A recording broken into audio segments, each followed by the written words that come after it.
Atlanta United Fan TV here with Chris. 1-1 draw against Portland Timbers. I mean, you know, wasn't a fantastic performance in the first half, but we picked it up. We got the comeback, but we weren't able to get a result at home. Yeah, and I think that the result is kind of just barely, because Portland had a number of chances at the end of the game. The chip on Guzan, the kind of low crosses in. They had a number of opportunities to possibly make it 2-1 at the death.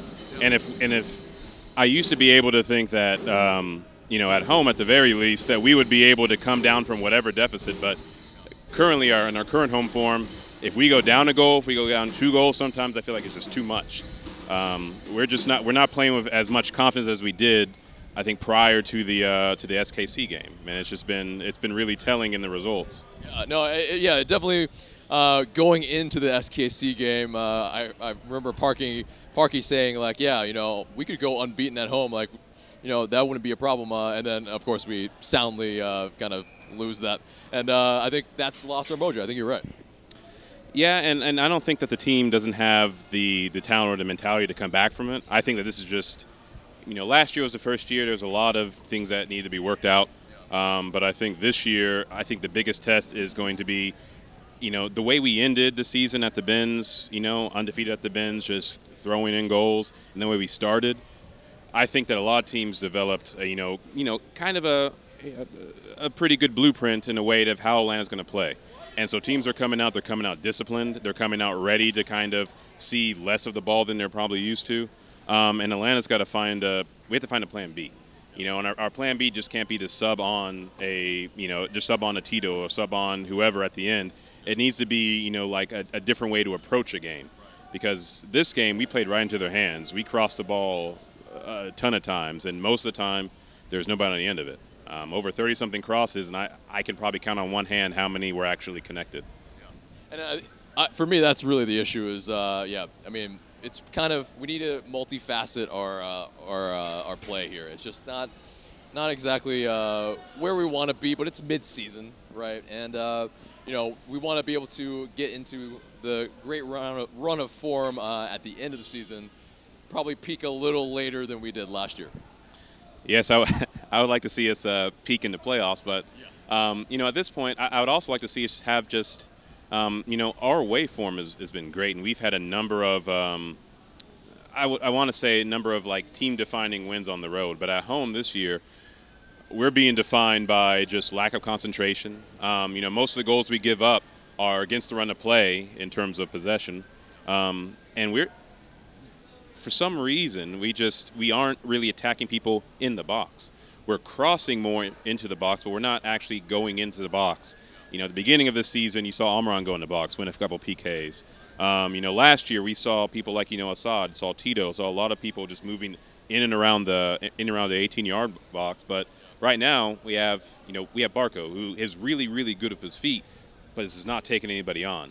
I don't see a lot of defenders backpedaling, you know, against us in the box. A lot of times they're just waiting for the cross to come in to a double-covered Josef in the middle, and that's been the most frustrating thing to watch so far. Yeah, definitely. And I think, yeah, our goal came from when we kind of overloaded a little bit in the box, so we were able to get a rebound. I mean, I think that's maybe with the 4-2-3-1, we are able to actually maybe accomplish that further up the field. But I can hear the critics, you know, of the 4-2-3-1. Is the 3-5-2, is that the answer here? It honestly depends on how we play in the final third. We can line up with you know, a 4-4-2 or, you know, 3-5-2, you know, or a lineup how we're lined up right now. But if we're doing the same thing and we're just trying to isolate Josef against you know, just some ready defenders, it's not going to work. However we play, we do need to have some variety. I think you're right. We need to be able to shoot from outside. We need to be able to, you know, keep defenders on their toes. We need to get in and behind defenders. A lot of times we're running at defenders, but they usually have 3 or 4 people back at home. And we're just not able to sort of spring to leaks like we can when teams are more open against us. So I would love to see a change of formation, a change of tactics every so often, but I think it's the way we approach the final third that really needs to be changed, because we could literally keep the same exact formation and just try different things and I think be more successful than we are just beating our head against the wall, having like 38, 39, 40 crosses, you know, they go into nobody in the game. So with Orlando City coming this weekend, do you think with their coaching turmoil and they've lost 7 straight, they're now in 8th in the conference. Do you think they're going to come out and play us, or do you think they're going to sit back as well? I'm not sure. I think that what they've done in the past, depending on whether they're home or away, I think that they generally started off and they tried to break up our play a lot. I don't see that changing. I think that's their blueprint against us. They try to break up the play. It hasn't worked for them as of so far, but I think that they're going to keep trying to do that same thing. And I think that what Atlanta needs to do is just the possession is one thing. I would rather give up possession and put in more clinical touches or again around the final third. So I wouldn't mind if Orlando came out and attacked us and pressed us and stuff if we hit them on the counter with a Barco, with a Miggy, with Tito, whoever we can to get in behind their defense, because we've done that before. We've done that in the past, and punish them ideally the way we have in the past as well.